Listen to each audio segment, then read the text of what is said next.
Miss Minutes hides a terrible secret. Well, it was foolish of him to make an enemy out of someone who knows all his secrets. I know a really big one about you.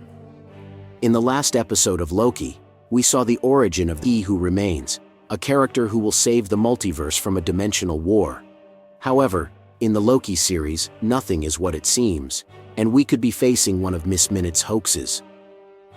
What would you think if I told you that the character we saw is not really He Who Remains, but Kang the Conqueror? Do you want to know more?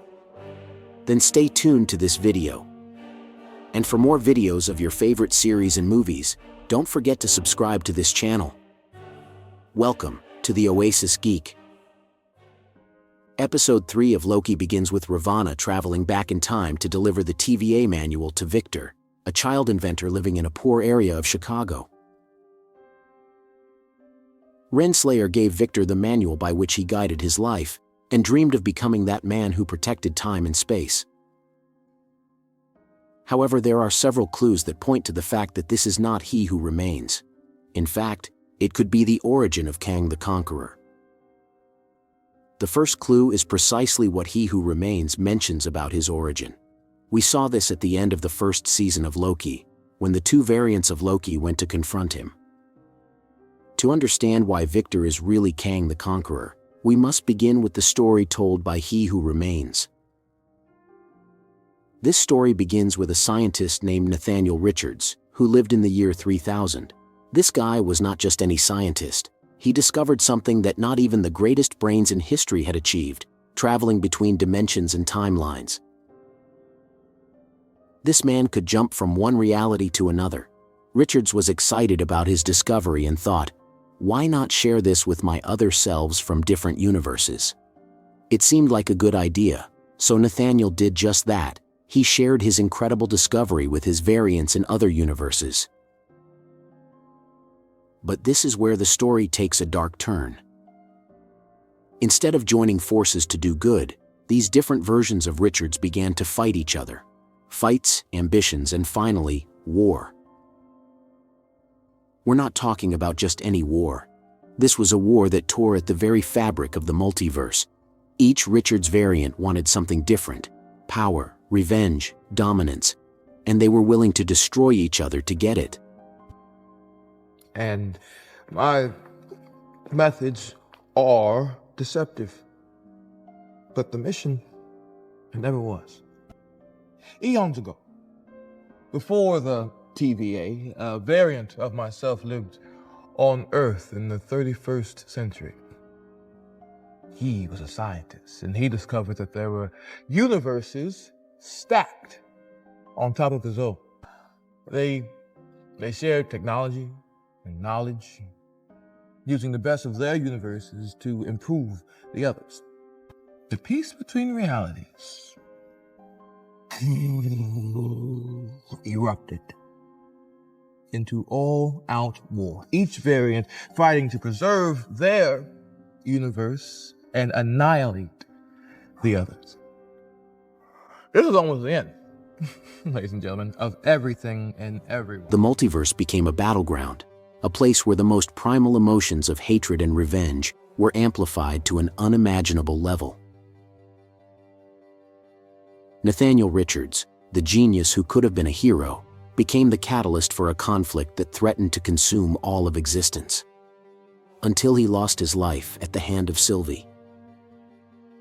This story is at odds with that of Victor Timely. Victor was born in the past and was not the creator of this technology, or at least not so far. He is considered by everyone as a failed scientist and a swindler. It wasn't until Miss Minutes gave him the TVA manual that he became someone important. Miss Minutes, in her obsession with He Who Remains, possibly made the worst mistake. But then, if Victor Timely is not He Who Remains, who is he really? And why did the series tell us it was him? To understand this, we must talk about Miss Minutes. This artificial intelligence has accompanied He Who Remains for eons, not only helped him to create the TVA, but was his friend for a long time. But He Who Remains never gave her a body. What really happens is that Miss Minutes is trying to create a version of He Who Remains, who can create a body for her. Victor Timely is not He Who Remains. It is an attempt by Miss Minutes to get back the person she loves after Sylvie finished him off. In the previous video, I mentioned that this had been a good origin story for a villain, and many of you mentioned why in the comments. I want to elaborate on that idea and clarify why I think Victor Timely's story is so fascinating and promising in terms of character development. First, we have a man to whom, in a sense, technology falls out of the sky. For he got this manual in his room when he was a kid, and he has become obsessed with the history of the TVA, and it is mentioned that he has lived in depression or frustration all his life, trying to justify his existence. This might sound like the start of a conventional superhero story, but here's the twist. Instead of being hailed as a savior or innovator, he is labeled a phony. This lack of recognition and the resulting frustration may fuel an inclination toward the dark side, transforming him into a more sinister figure. But then, will Victor become Kang the Conqueror? I agree with many of you that Timely is not He Who Remains. He could be a much more ruthless version of Kang the Conqueror. Miss Minutes, in an attempt to create a variant of He Who Remains that could give her a physical body, ends up inadvertently catalyzing the creation of Kang. This accident could trigger a series of catastrophic events, opening the door for Kang to assume a more prominent role as a villain in the plot. If indeed Victor is the Conqueror, we will see him at the end of this season. As I've mentioned in other videos, Kang the Conqueror is a character that hasn't been shown yet, but will be the big threat of this Marvel movie phase. But tell me, what are your thoughts about this theory? Is Victor really Kang the Conqueror? Did Miss Minutes cause this in her obsession? And for more videos of your favorite series and movies, don't forget to subscribe to this channel. You are on The Oasis Geek.